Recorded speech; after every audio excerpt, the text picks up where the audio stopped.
തേൻകോമ്പിൽ നിന്നു തേൻചാറിലേക്ക് ഇന്ന് നമ്മളൊപ്പം പോവാം. ഗോഗിയും ചിനുയും മധുരമായൊരു കളിയിലാണ്.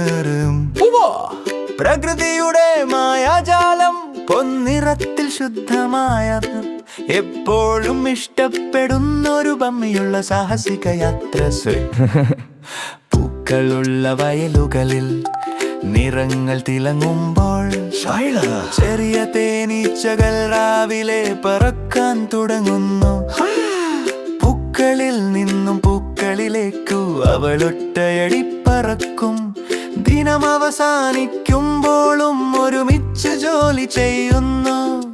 ഹൈവിനകത്ത് സംഘപ്രവർത്തനം വളരുന്നു.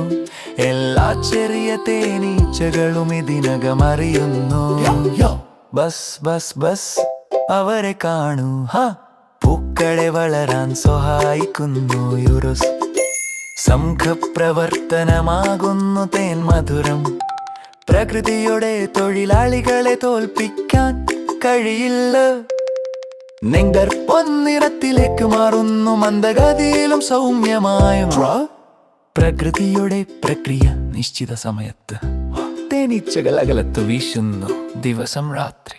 മധുര സ്വപ്നങ്ങളെ പ്രകാശമുള്ള തേനായി മാറ്റുന്നു. ശ്രദ്ധയോടെ കൈകൾ നിഗൂഢവും സത്യസന്ധവുമാണ്.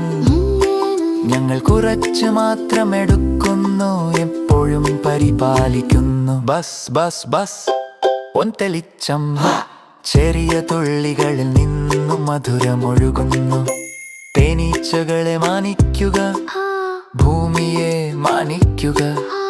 തേനിന്റെ മായാജാലം പ്രകൃതിയെന്നു തന്നെ പദ്ധതിയിട്ടോ.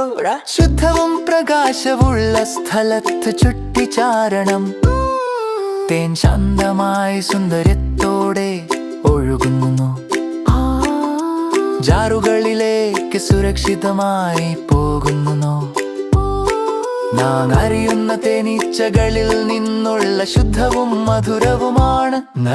വീട്ടിൽ നാം ഭജിക്കുന്നു, കുറച്ചു മതിയാകും. സമതുലിതം നമ്മുടെ ശരീരങ്ങൾക്ക് അനുഗ്രഹം നൽകുന്നു. ബസ് ബസ് ബസ് ജാറിൽ നിന്ന് സ്പൂണിലേക്ക്. പൂനിരമെങ്കിലും ബുദ്ധിമാനായി ഉടൻ ആസ്വദിക്കുക. പ്രകൃതി സ്നേഹത്തോടെ നൽകുന്നു. ചതുരമായി ഉപയോഗം ചെയ്യുക, പങ്കുവെക്കാനും പഠിക്കുക. പൂവിൽ നിന്നോ ഹൈവിലേക്ക്, ഹൈവിൽ നിന്ന് ജാറിലേക്ക്. ഓരോ ചട്ടവും നമ്മൾ ആരെന്ന് കാണിക്കുന്നു. നാം പ്രകൃതി നൽകുന്നവയെ സംരക്ഷിക്കുമ്പോൾ നമ്മുടെ ഗ്രഹം ജീവിക്കുന്നു. തേൻകോമ്പിൽ നിന്നു തേൻചാറിലേക്ക് നമ്മുടെ യാത്ര പൂർത്തിയായി. എല്ലാ വിരുന്നിനും തേനീച്ചകൾക്ക് നന്ദി. ഗോഗിയും ചിനുയും സഹിതം മാഞ്ഞുന്ന് പതിച്ചു. പ്രകൃതിയുടെ മതിയോല്ല സംഹാരം ഉപയോഗിച്ചുക എന്നാം.